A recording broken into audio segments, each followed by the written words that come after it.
Dans cette vidéo, nous allons parler des boucles qui sont des structures de contrôle très importantes dans les langages de programmation. Donc, prenons un exemple. Supposons que vous vouliez afficher 100 fois ce cours de Python est top. Alors, comment résoudre ce problème? Une des solutions est d'écrire print ce cours de Python est top 100 fois. Mais est-ce vraiment la solution qu'on veut? Bien sûr que non. Donc, c'est là qu'on va vouloir, en fait, on va vouloir répéter. On va vouloir répéter 100 fois ce cours de Python est top. Donc, comment fait-on cela avec les boucles? Donc, les boucles permettent de répéter. Il y a deux sortes de boucles. Il y a les boucles bornées, le for, et les boucles non bornées, avec le while. On va voir ces deux sortes de boucles dans cette vidéo. Donc, la boucle bornée, c'est le for. Donc, c'est borné parce qu'on sait où on commence, où on s'arrête. Pour i de 5 à 100. Faire quelque chose. Donc, c'est ça, on a les bornes. Par contre, pour les boucles non bornées, on utilise le while. Le while qui veut dire tant que. Donc, dans le while, ce qu'on va faire, c'est qu'on va répéter des instructions tant qu'une condition est vraie. Donc, c'est là qu'on revient aux expressions booléennes qu'on avait vues. Donc, tant qu'une condition est vraie, on répète les instructions. Donc, voyons ceci plus en détail. Donc, les boucles for, d'abord. Ensuite, nous verrons les boucles while. Les boucles for, on a l'exemple ici de la syntaxe. Donc, on a pour i dans quelque chose. For i in quelque chose, il y a les deux points. Donc, 4 choses importantes. On utilise une variable d'itération i, comme on peut le voir. On utilise in pour appartient. Et puis, on a une indentation obligatoire et les deux points. Voilà. Donc, regardons tout de suite un exemple. Alors, il faut bien qu'on dise pour i dans quelque chose. Donc là, on va utiliser une fonction range. On va voir plus en détail dans la diapo suivante. Mais là, on a for i in range 100. Donc, qu'est-ce que ça veut dire? Ça veut dire que i va de 0 à 99. Et de 0 à 99, il y a 100 nombres. Donc, on va afficher ici, ce cours de Python est top 100 fois. Donc, en utilisant range. L'exemple suivant, c'est le même exemple, mais juste, on a voulu ajouter le compteur. I, c'est la variable d'itération. On peut dire aussi que c'est un compteur. Là, on a string i, stri, ce qui veut dire qu'on aura 1, 0, ce cours de Python est top. 1, ce cours de Python est top. 2, ce cours de Python est top, etc. Donc, c'est juste pour que ce soit plus facile à lire ou pour qu'on voit où on en est, quoi. Donc, des explications sur range.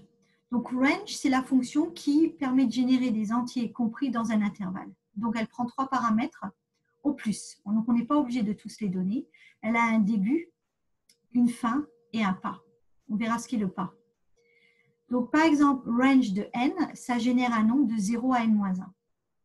Donc, il faut bien se rappeler que ça commence à 0. Donc, range 4, ça génère les nombres 0, 1, 2, 3.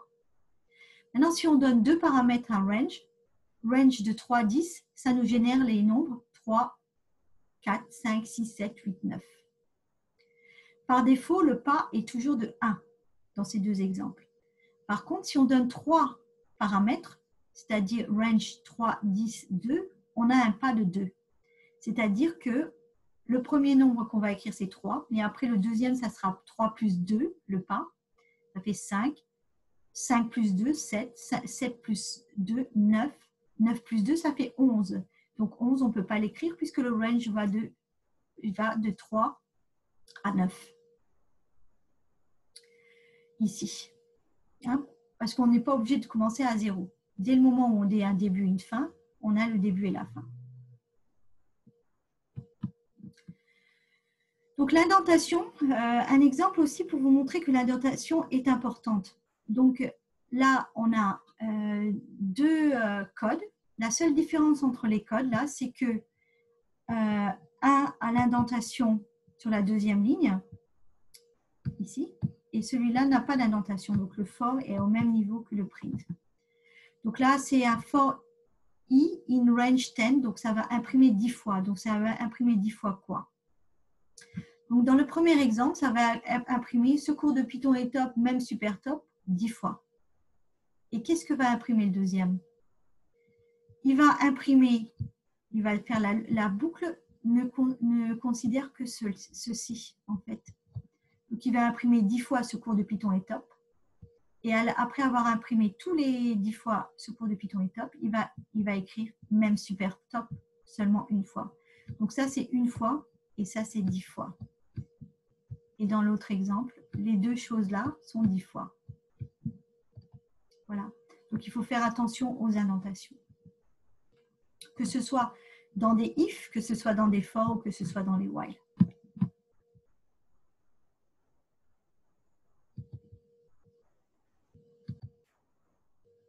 On va maintenant regarder la boucle while. Donc, le while, dans une boucle while, il y a une série d'opérations qui est exécutée tant qu'une condition est vraie. Donc, la syntaxe, on commence d'abord pour une initialisation de la variable d'itération i. On a toujours besoin d'une variable d'itération pour savoir où on en est, à quelle étape de la boucle. While condition, donc tant que la condition est vraie, on fait des instructions. Mais dans la boucle, obligatoirement, il doit y avoir une mise à jour de i. Donc, on va voir un exemple.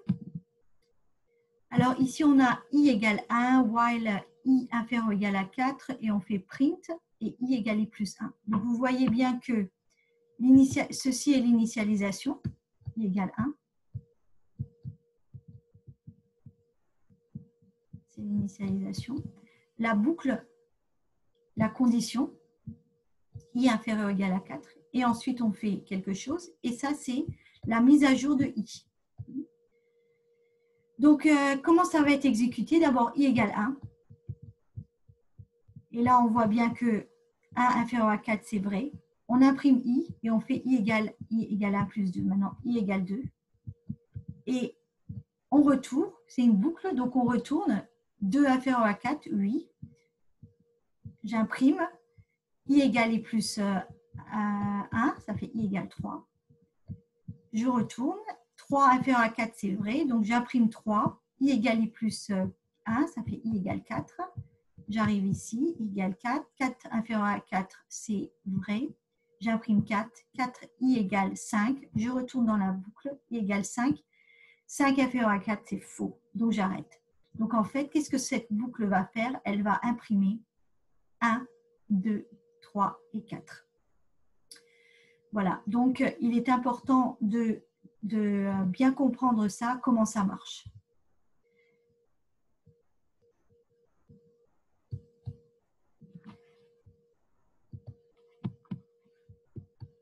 On va voir maintenant cette boucle-là. i égale 1, while i inférieur ou égal à 4, print i. Donc, qu'est-ce qui se passe dans cette boucle?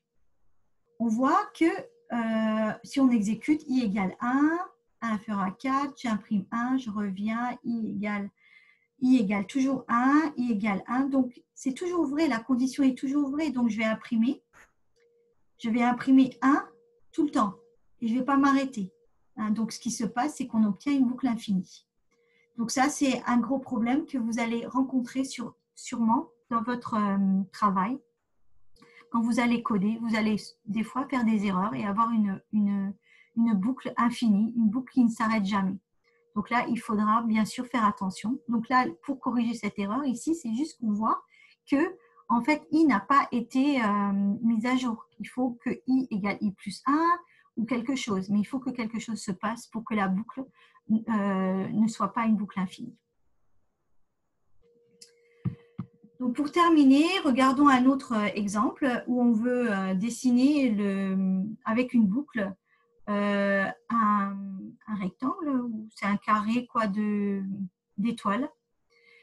Donc là, on veut imprimer 4 lignes d'étoiles.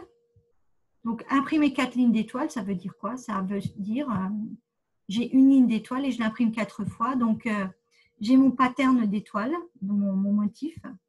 Donc si je veux imprimer ça 4 fois, je peux faire une boucle. Là, c'est une boucle bornée en fait. Mais je pourrais mettre un for. Bon, là, on a décidé de mettre un while. Mais on pourrait très bien écrire une boucle for aussi. Donc, de toute façon, pour tout problème, il y a plusieurs solutions. Et là, la solution qu'on a choisie, c'est d'utiliser une boucle while.